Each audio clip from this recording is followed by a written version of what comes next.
because NASA in some of the early days and some of the Air Force planes, they started trying to go to uniform knobs for stuff.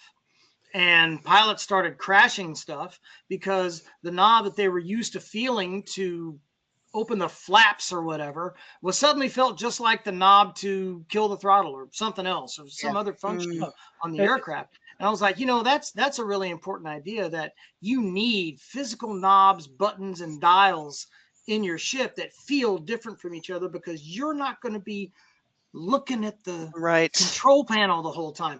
And that's what annoyed me about Star Trek Next Generation, is they're all like, okay, it's a little different. I get that it's a bigger ship, but at the same time, touchscreens, you lose power, there go all your screens and all your controls are gone. Yeah, you're out of. And another angle, get out and push. Another angle that no one ever addresses, especially when you're talking about fighter planes and spaceships and whatnot, anybody who's ever tried to lean forward just a little bit to change the radio station on a bumpy road, now imagine that's G-forces instead. Like you're asking for trouble, unless you do the fictional compensators or whatever, the same way we get around gravity and the laws of physics. But unless you build that into the universe,